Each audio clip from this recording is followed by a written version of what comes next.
All right, I think we are live. Welcome, everybody, back to Sigmar's Symposium. And for episode 7 tonight, we have a very special guest, Tereza Corragio. How are you doing tonight? I'm doing so well. Fun to talk to you. I really wanted to have you on. You had an excellent Substack article, which you titled My Hitler Journey. And once I read it, I knew I had to invite this woman on. So before we get into that, would you like to give the audience your background story and anything like that?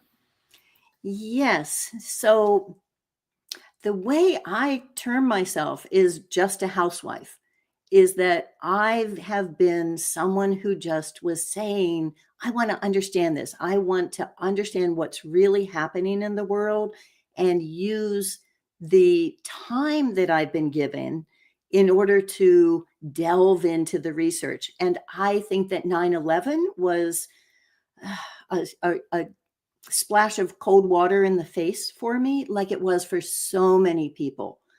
After that, I started looking at what has been hidden from me. What have I always accepted that I know now doesn't make any sense? If they're lying about this and they're getting away with it to the entire world, what else are they lying about? So that has really set me on this journey. Well, that's very interesting. As a Zoomer, I was an infant during 9/11, so I was alive, but I can't really remember that. So that makes me want to ask you, what specifically made you awaken to the lies that were told, particularly about World War II?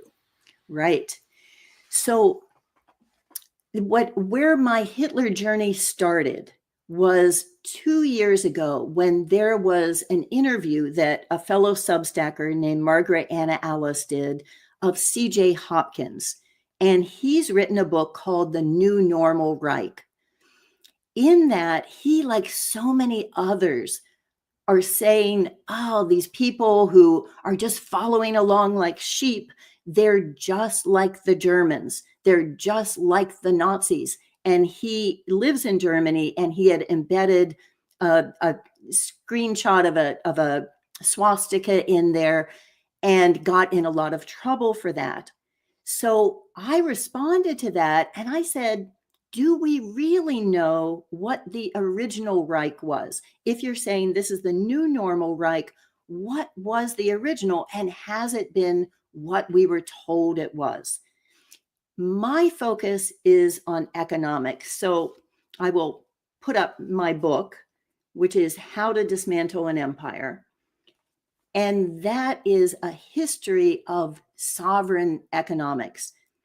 In my knowledge, I think there are only 3 times that there's been a sovereign system of economics in the past 300 years. And the first one is Benjamin Franklin, which was before the Revolutionary War. And in his estimation, the reason the Revolutionary War was fought was to get that system that had been abolished by the Currency Act in England, to get that back. And that was thwarted by the Constitution. Then there is Gottfried Feder, who is the one who developed the system that Hitler used.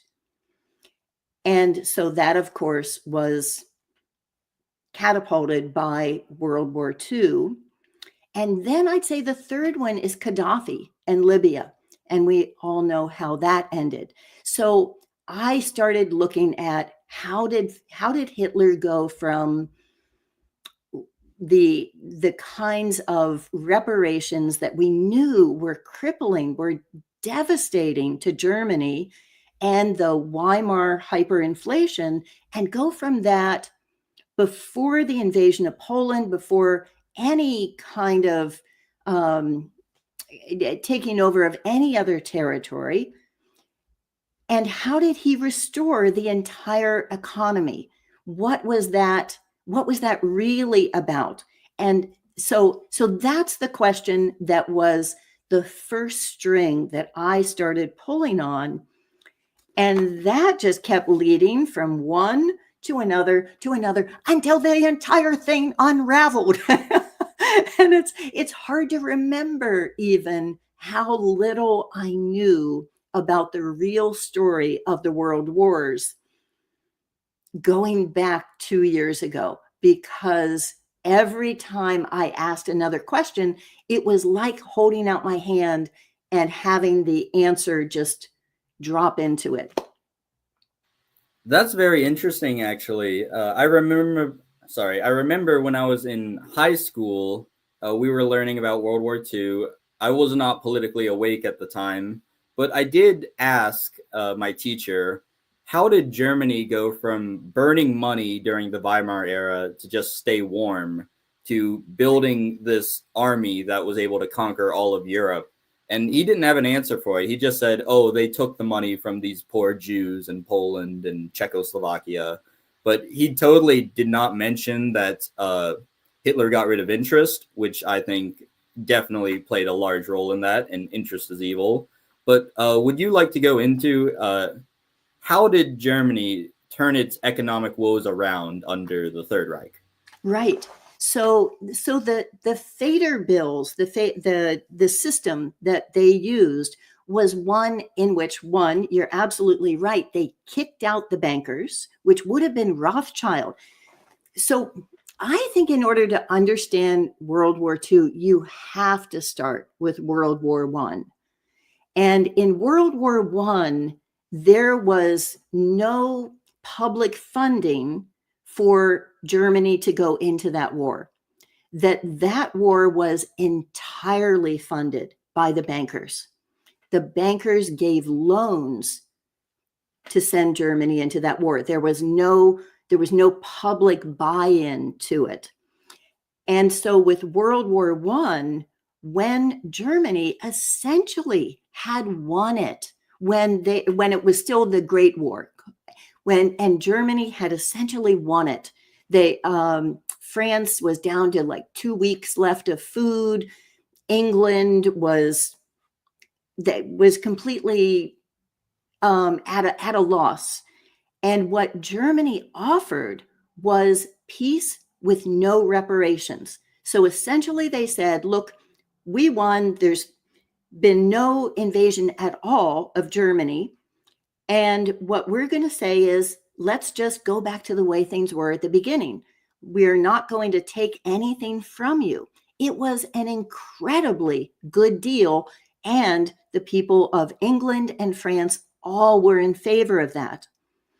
So that's when, as we found out later, the Bolshevik Jews of Germany got together with the Rothschilds, or probably the opposite direction, and said to England, don't take this deal. We can get the US to rally and to enter this war so that you can win. And in return, we want Palestine.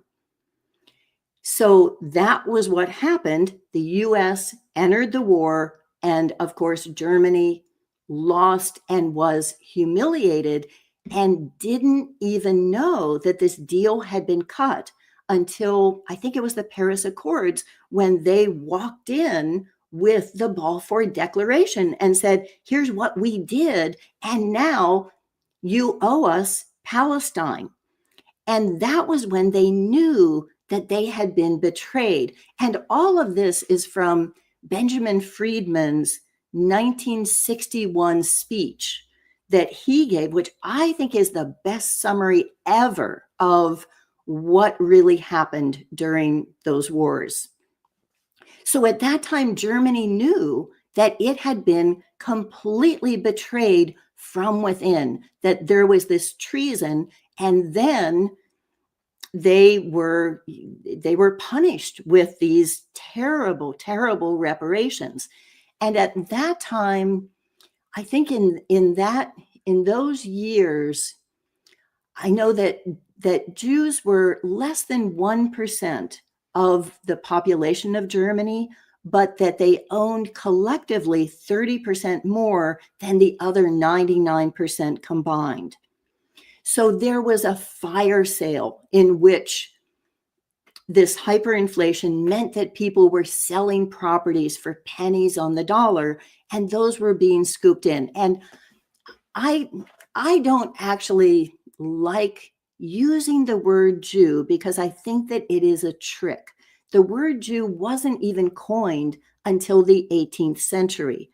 I think that it's a way that we've been manipulated into thinking that the heroes were the villains and the villains were the heroes, which I think is the formula of the Bible and the Torah and the Old Testament. So the Judeans in ancient Greece were some of the greatest heroes, the most fearless heroes standing up for sovereignty the world has ever known. And I think their name has actually been usurped by people who are Ashkenazis or Khazarians or Sephardic. So I try to keep the nationality, the ethnicity, and genealogy separate from the religious belief. And so I talk about Yahwist, or even, one of my episodes is Yacho peeps, the Yahweh's chosen people. And who that's been has changed over the years, but there have always been people who were told that they were special and made to implement these kinds of plans. Well, that's interesting. I think we might have some slight disagreement when it comes to this subject. For my viewers, they know. Oh, is there an echo? It may go away. Okay, I think the echo's gone. So my viewers know that I'm a Norse pagan. I practice Asatru, and specifically, Asatru is the religion of the Germanic people. We worship the Aesir, which that's what the term means. Asatru is those who are loyal to the Aesir. And we view Yahweh as a malevolent god. He was originally the storm god coming from the ancient Hebrews. So I guess that would kind of take us away from your World War II journey. But basically, I guess if I had to ask a question, how would you define Yahwehists and the chosen people in the Bible? It does take us in a different direction. And I will get back to how Hitler and Fader did create their money system. But this segue is so interesting. So I totally agree with you that Yahweh, I think proto-Yahweh was actually Set, the fratricidal, sociopathic God who was not just I'm the only, but I'm supreme, and who created all of these horrible rituals and ruined ancient Egypt.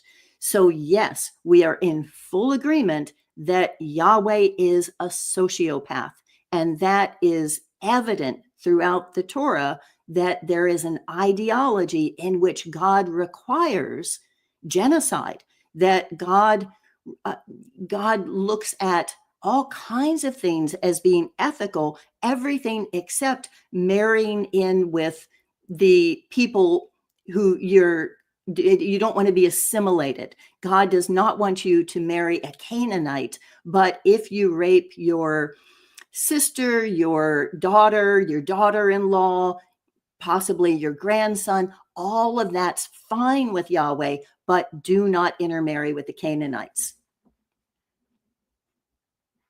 Well, that's very interesting. I think there's a lot to show why Yahweh is not a good God. I've had several discussions with my Christian friends about it. But while we're on this topic, what do you think is Jesus's connection to Yahweh? Because I'm not familiar with your religious views, and I'd like to know more. Yeah.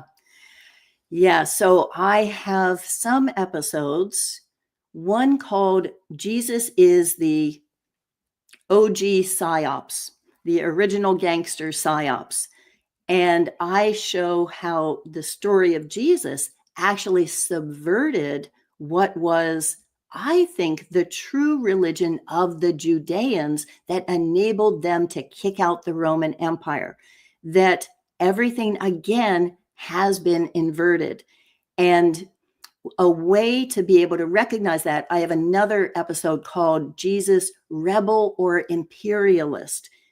If you take the word thief that shows up everywhere, it also shows up in Josephus, and the two are very much connected. So much connected that I've worked with Joe Atwill, who wrote Caesar's Messiah, and I am certain that whoever wrote Josephus is the same person who wrote the Gospels.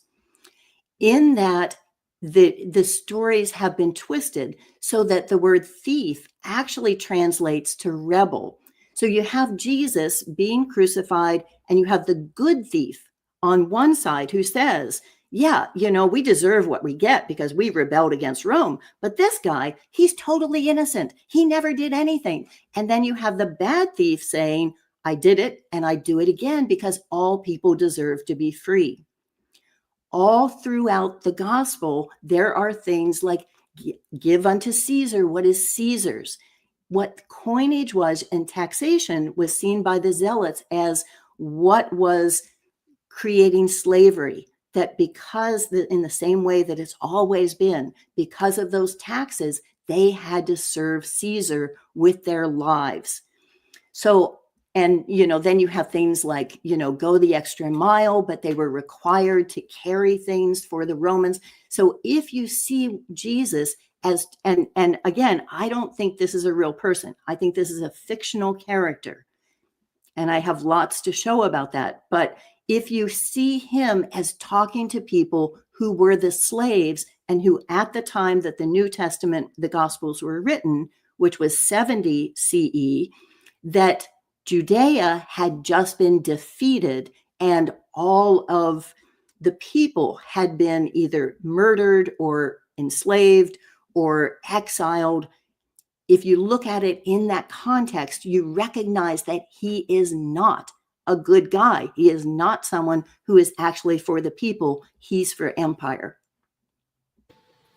Well, I think there's a lot we can go into there. From a folkish pagan perspective, which that's what I am, I worship the Aesir. I don't worship the Roman gods, but I have respect for Roman pagans. And I see what's great about paganism is that you're worshiping the gods of your folk, of your people. You have a connection to the ancestor spirits because you are their descendant, and therefore you worship them and you worship your own gods and not a foreign deity.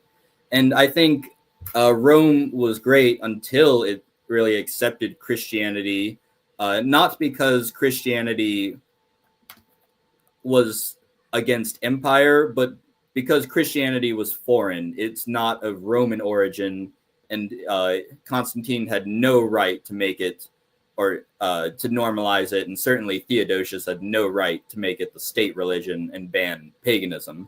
But I guess while we're on this topic, we can talk about the character of Pontius Pilate, because I think that's an interesting story, where he was the Roman.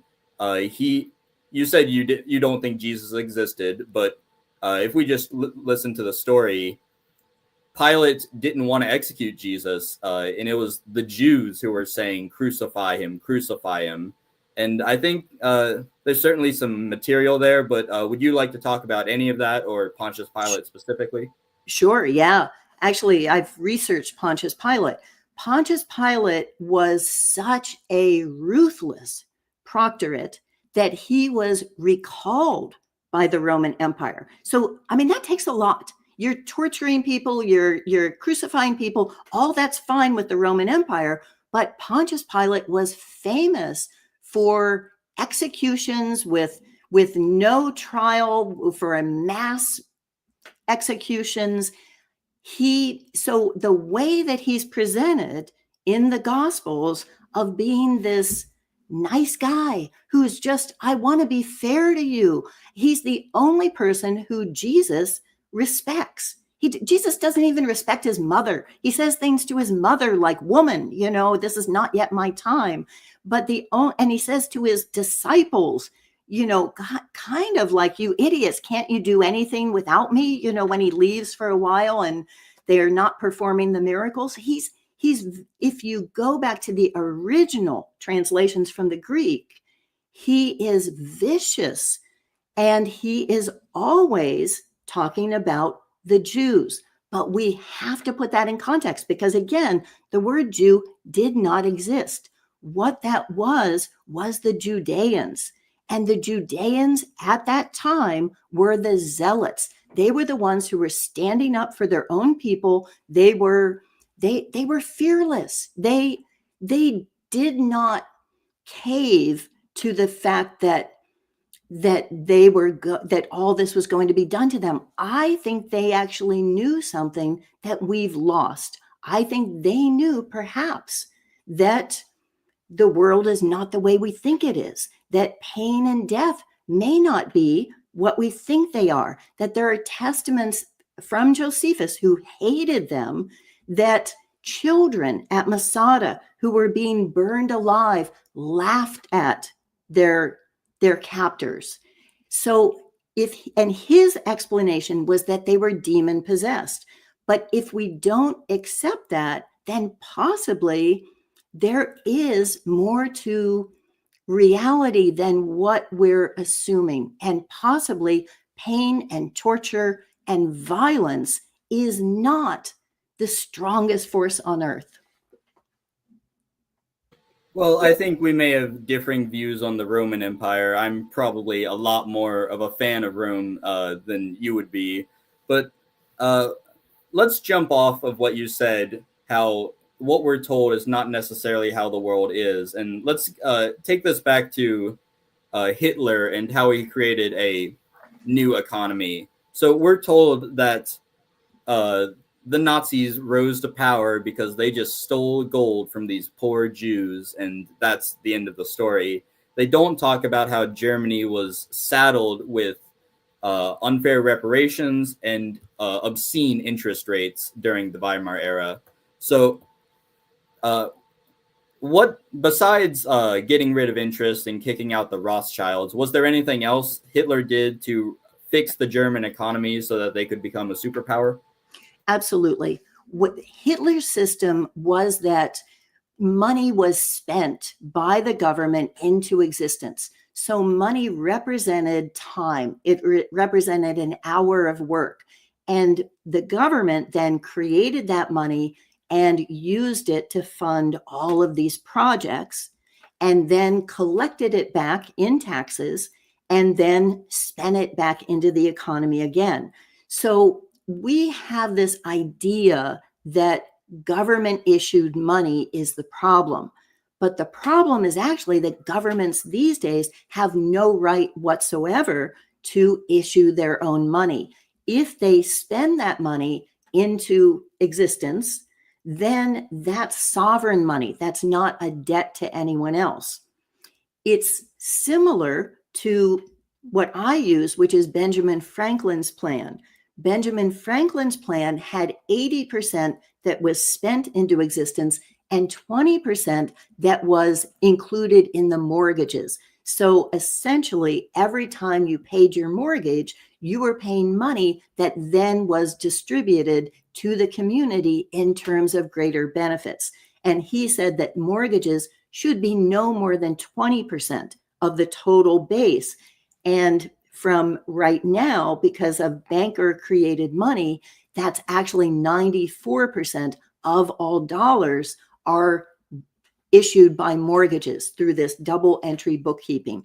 And that's the fix that we're in, especially because that only creates the principal and not the interest. So if the interest is twice what the principal is, you run out of all the money you've put into circulation halfway through. So 15 years through, and you always have to keep inflating that value in order to even have the money to repay the loans. Certainly, that's a great summation. I guess we can also touch on the US specifically, because one thing that Hitler definitely was against was the US Federal Reserve, because in America, the United States does not print its own money. Instead, it's the Fed who prints its own money and lends it to the US government on interest. And not only does this make the stockholders who originally created the Fed obscenely rich, no points for guessing what ethnicity they were, but it also means that the monetary system of the US is out of the voters' control. I've never been a fan of democracy, but we really have there's no way to hold these people accountable who run the Fed. So I could say a lot, but I want to let you in here and let you explain your thoughts on the Federal Reserve. Yes, and I go into great depth in my book on the Federal Reserve, but I start so there are 28 different psyops, although at the time that I wrote it, I didn't have that word for it, that I go in and expose. And the first two that I do are democracy and money, the invention of money.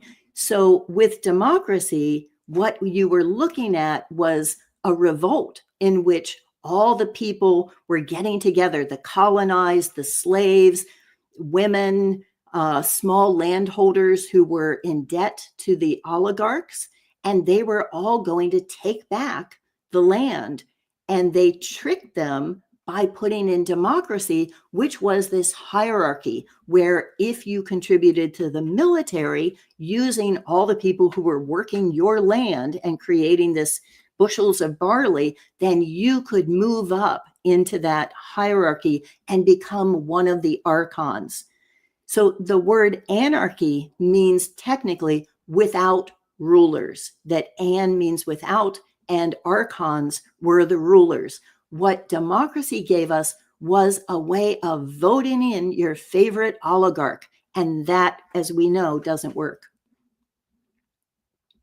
Certainly. And I think as people on the right, one of the things we hold in high esteem is hierarchy.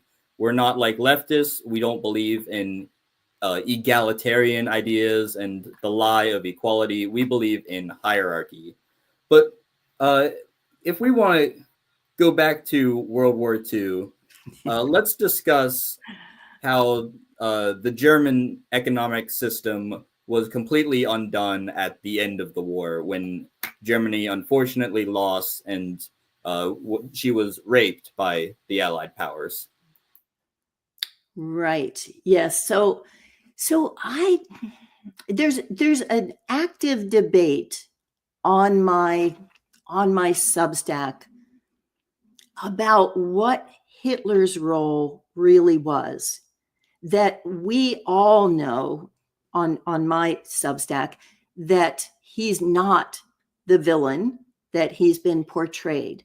That we know that from David Irving's work that there is no documentation anywhere that if there was any extermination program of European Jews, that he knew anything about it, and many indications that he wouldn't have, because he was talking about moving them all to Madagascar.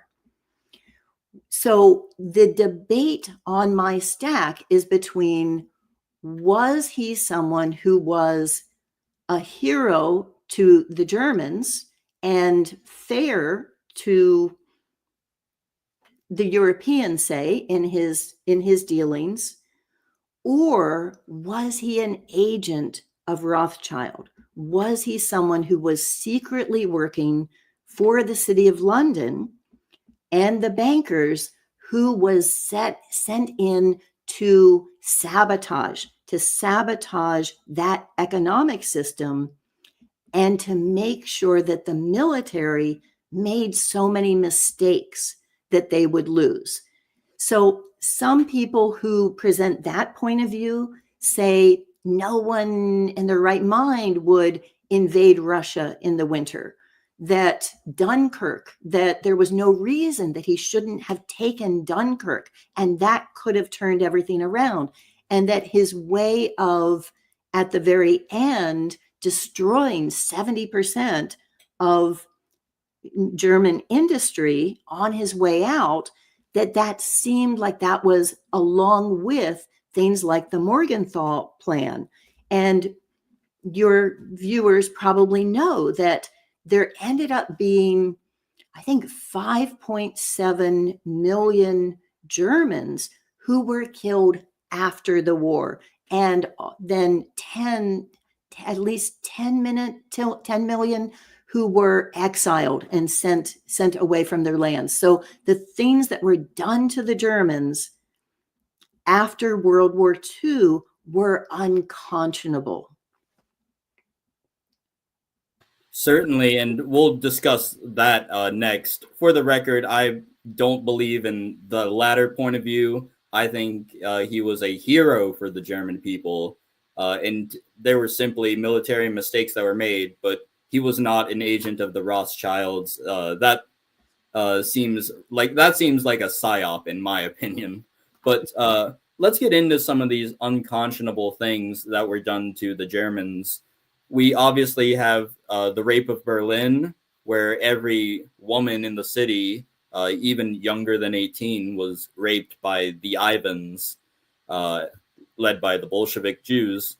And then we also had in the West the unconscionable implementation of the Morgenthau Plan. It wasn't fully implemented, but they definitely tried to do that.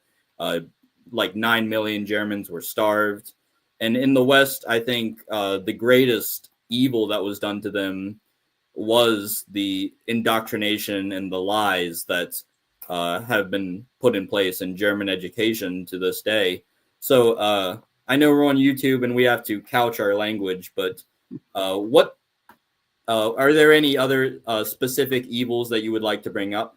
Definitely, yes. I think the bombing of Dresden was one of the most horrific acts ever done in history.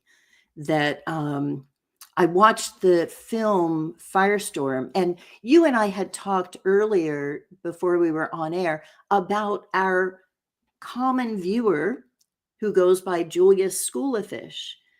And Julius has been someone who has brought me so many resources that he's someone who does 5,000 piece puzzles while he's listening to podcasts at 4 times the speed. So it's really hard to keep up with him, but he's exposed me to so many different resources. And the documentary Firestorm is one of the hardest things that I've ever watched. Is it Firestorm or Hellstorm? Now I'm wondering if I have that wrong. Hellstorm. I think it's Hellstorm. Hellstorm. Yes. So it's painful. It is painful to watch these things that had been done. And you're so right about looking at the indoctrination and the way in which all pride has been stripped. Now, my background is German. I'm German on both sides. My maiden name Zembauer and my mother's maiden name was Martz.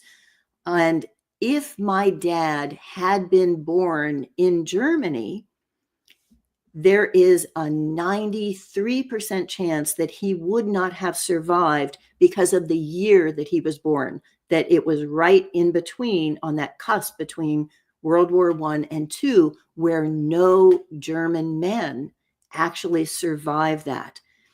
So those things that were going on during the war and the ways in which they were subjugated, and the propaganda in the United States was so ridiculing and over the top that it's disappeared from history, because we would look at it now and recognize that very clearly as exaggerations.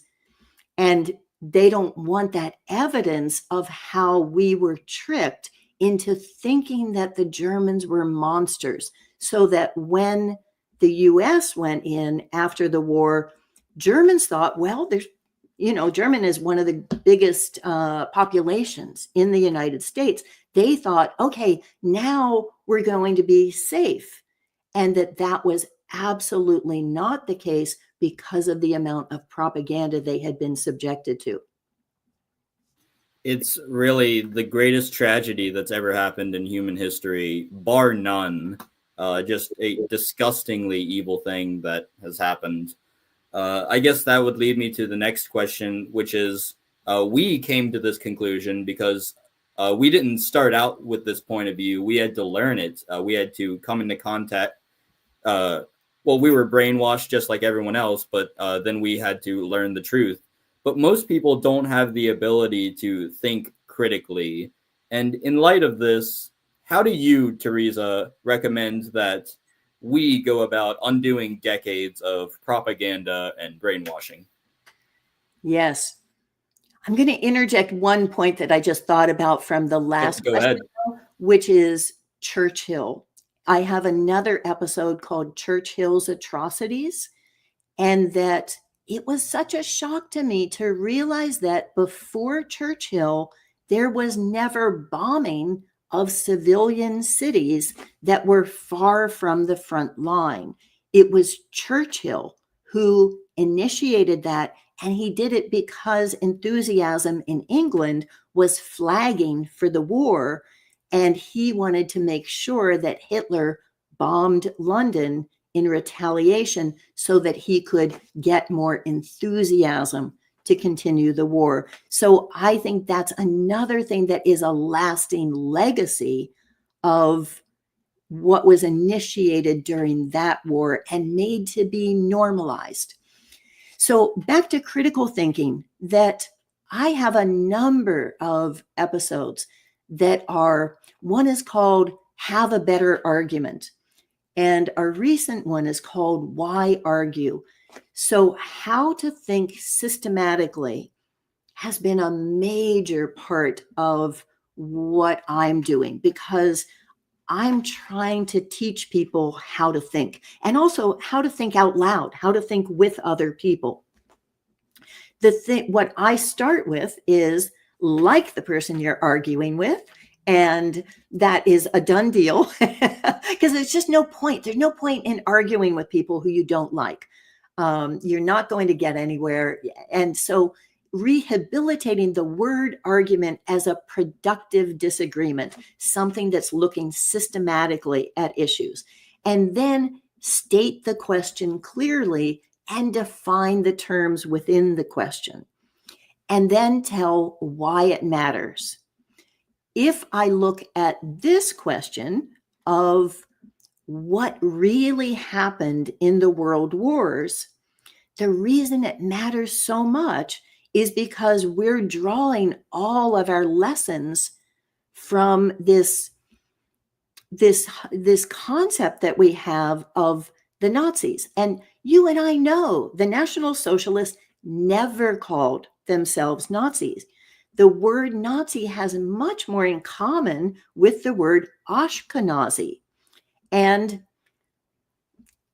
if we look again at the transfer agreement, which your readers probably know about, where Hitler was forced by the international Jewry who were doing a boycott against him to then transfer $100 million worth of farm equipment to Palestine, so that would, there's no way that Israel could ever have been built without Hitler doing that and providing them with the equipment.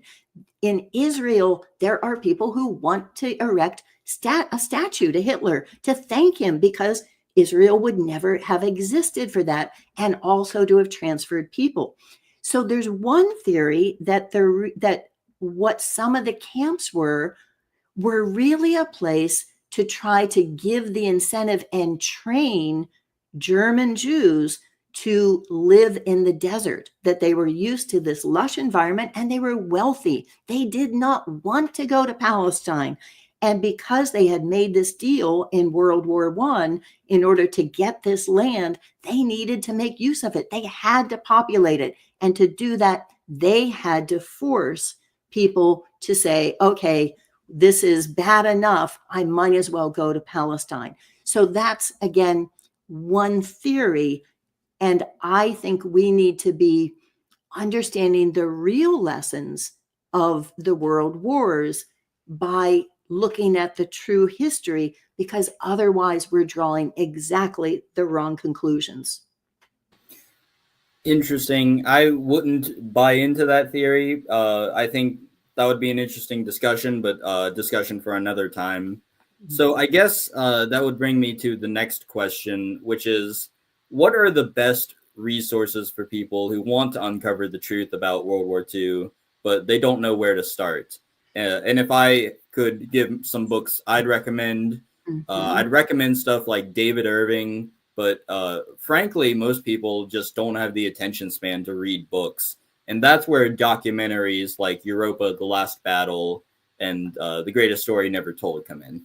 Right, right. And I think those are excellent. I think that I did finish a 1,000 puzzle piece when I watched Europa because it is a very long documentary. One resource that I found very useful is put out by Mark Elsis, and it is earthnewspaper.com. And he compiles different articles and sends this out every day where he's picking up different things from all different places, including memes, including videos, including articles. And I think that he's someone who has a good sense of putting together whatever this puzzle is, because that's how I think of it, is that we don't know really the whole picture. And it is an ongoing agenda that other people like Michael Hudson writes about, how this is the third time in a century that Germany has been assaulted with the Nord Stream and with targeting all of German industry and cutting off all of the energy that they were using for their production, for food production, and for the rest of their industry. So this is the third time that Germany has been targeted. So that has been one of the ones that I've gone to. Well, I would definitely recommend people check him out then.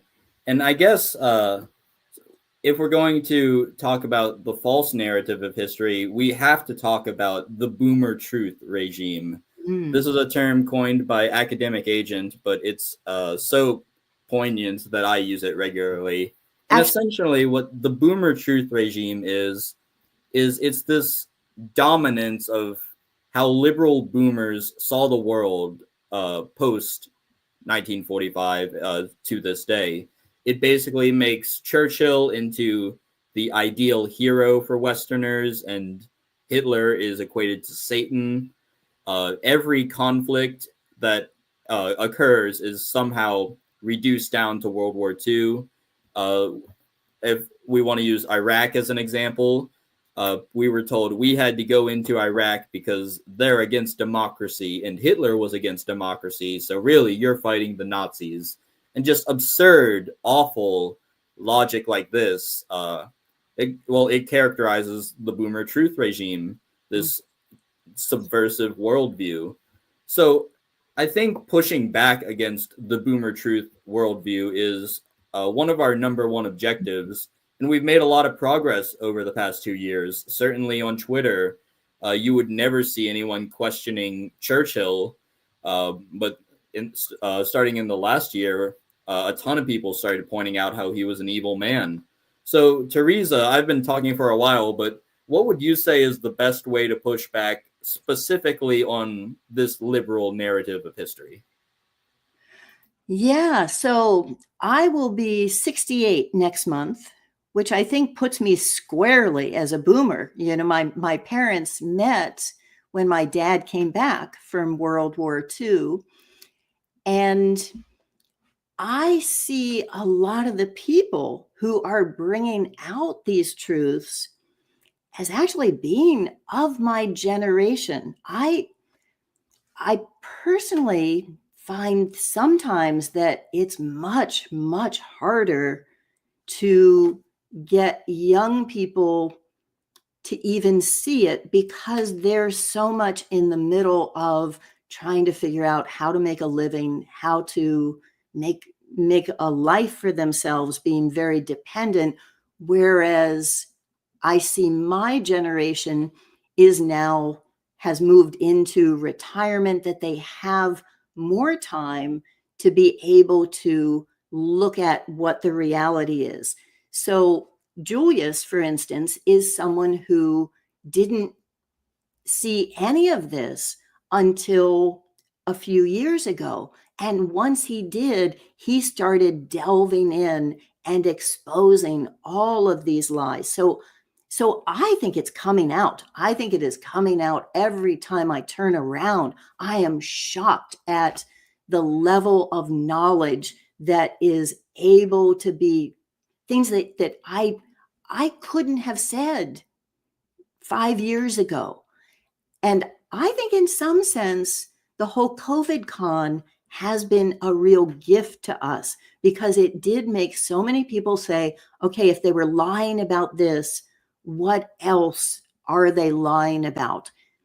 So that people like, I have one episode on the trials and tribulations of David Irving, and David Irving is such a hero because he brings the facts and does it in a completely well-researched way that you cannot dispute.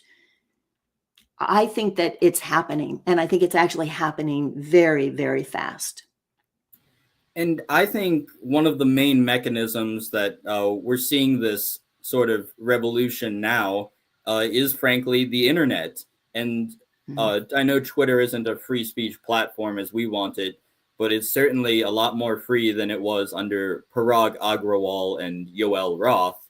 Now you can actually get stuff out there, and you even have celebrities like Dan Bilzerian talking about this openly on Twitter. Right. Which, if you told me back in 2020 that any of this would happen, I would have thought you were a crazy person. Yeah. But it's really just amazing, and I want to give that to people as a white pill, because we can't be black pilled. We have to remain hopeful, and I think there's still a lot more change, and I have high expectations for Generation Alpha, because they are growing up on the internet, which has a lot of problems in its own right. But one of the good things about it is that they will not be just as indoctrinated with the conventional boomer truth narrative of history. Yes, I think this is a very exciting time. And one of those times that feels as if the rug is being pulled out from under us. So it's hard to keep a sense of equilibrium and balance. If we can have that peace of mind to ride it out and to say, yes, all this is happening at exactly the right time, and I have been born into this era because I'm the right person to be making sense of it. That's, I think, what we need to hold on to, that I don't think, in charge of the way that things are happening. But that's a good thing, because what's coming out is moving us along into a place that I don't think any generation has ever had the opportunity that we have. Certainly. And I guess that'll bring us to the last bit of the podcast, in which I want to get a little philosophical, and I want to talk about mainly heroism and destiny. So I guess we can begin with the former. And I would ask you, what does it mean to be heroic, particularly in this degenerate, awful age that we currently live in?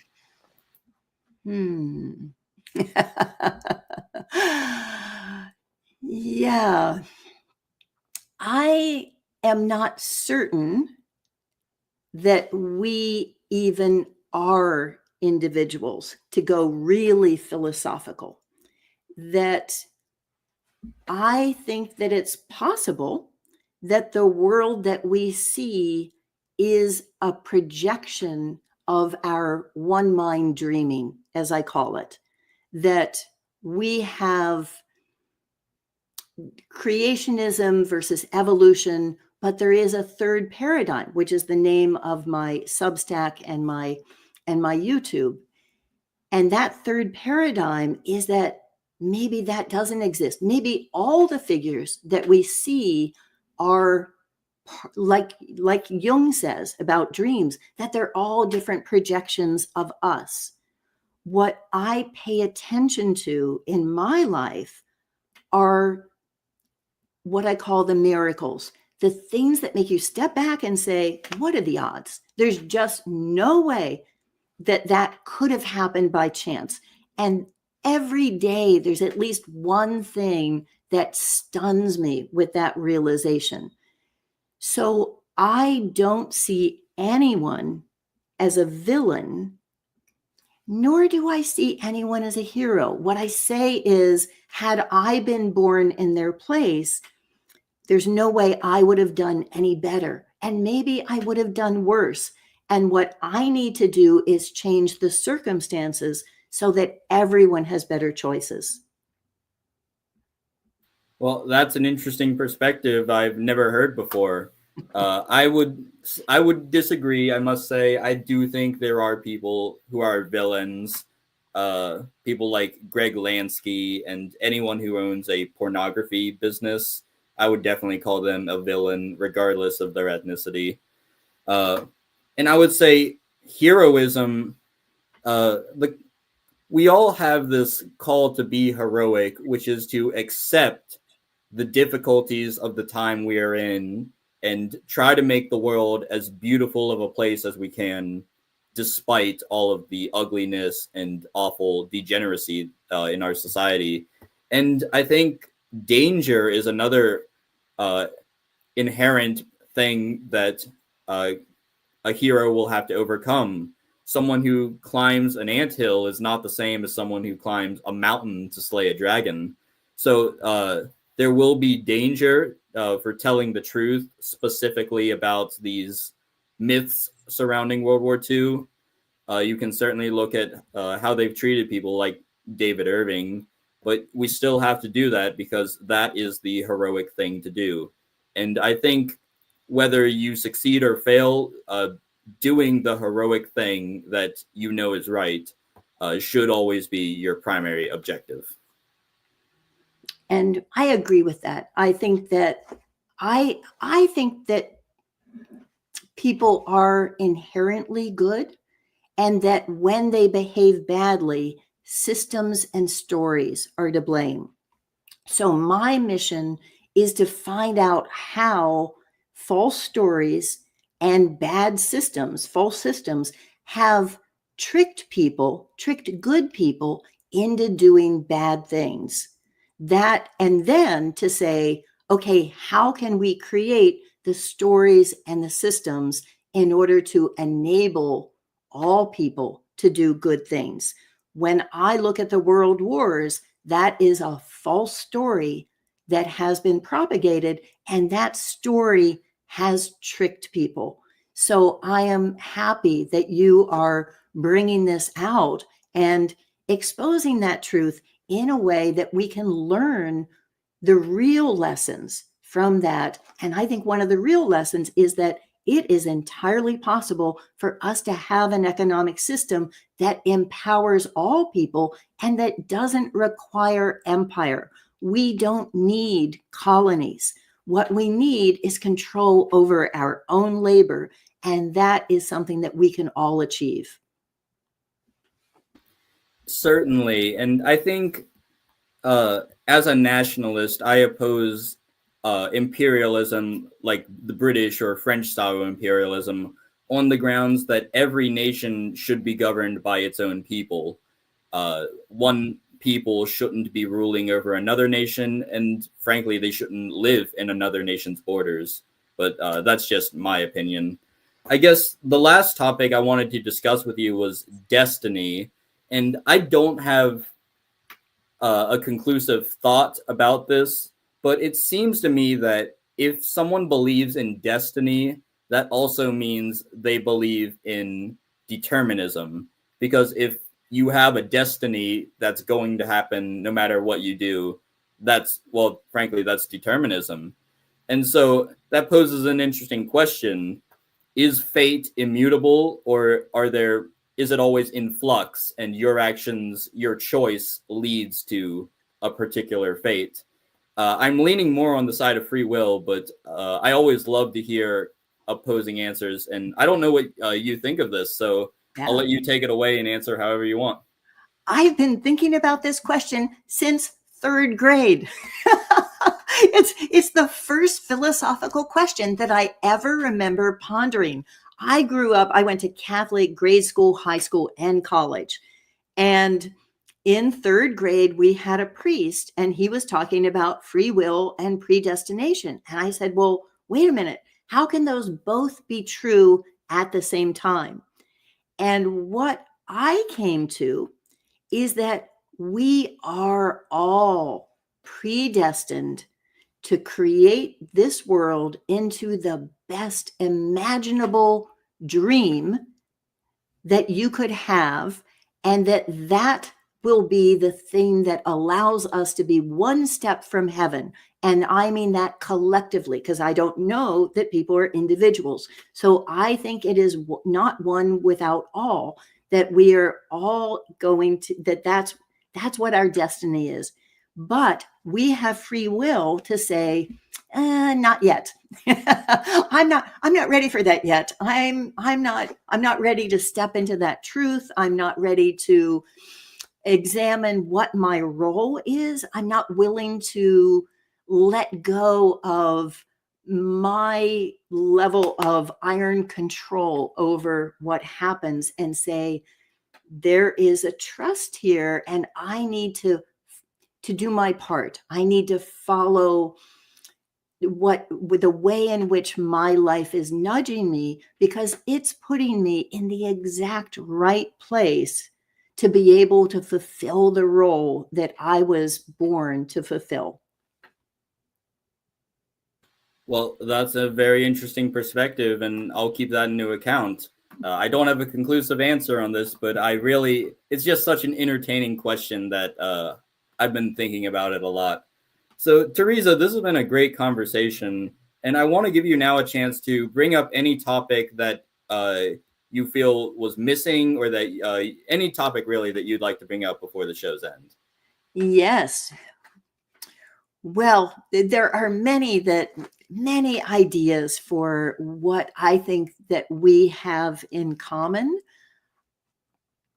But the thing that I want to leave with is the idea that if I don't want anyone to rule over me, I need to let go of my desire to rule over anyone else. That I think the only legitimate use of power over others is in order to give them power over themselves. And that's the role of a parent, that a parent protects the bodily sovereignty and the sovereignty of the mind of their children, but also teaches them to take responsibility so that they are not a dependent, so that they become someone who can always be a part of having power over themselves. So that's my mission in my book. And I will hold it up one more time. How to Dismantle an Empire looks at how did we get to this place and how are we going to get out of it. And I'll be sure to link that in the description. If you just want to send me the link in a private chat, I'll be sure to put it in this video's description. So, yes. Besides that book, are there any other content that you would like to shill? And if so, feel free to do so now. So I have a YouTube, which is Third Paradigm, and Rumble is Third Paradigm, and then Substack. And Substack includes all of the others and is the best conversations. I used to say that I would go to the ends of the earth for a good conversation. And now the ends of the earth come to me. It's a beautiful format where people can go really deep into these ideas and they can share resources. So as you were saying, having a way to figure out where to go to learn more, I have learned so much from my readers. My readers are just amazing. I just love my readers. So I feel like only half of my episode happens when I put out my piece, and the other half of it all happens in that exchange. So I would love to have your viewers feel welcome to be a part of joining that conversation. Well, that's terrific. And again, big shout out to Julius, who largely made this possible. He's been a great promoter of my channel, and I really appreciate everyone who does that. So thank you for coming on, Tereza. I hope this was a good conversation. I really enjoyed it. And I think the audience will have enjoyed it as well. So Yes. with that, we're going to sign off, and we will see you all next time. Thank you so much.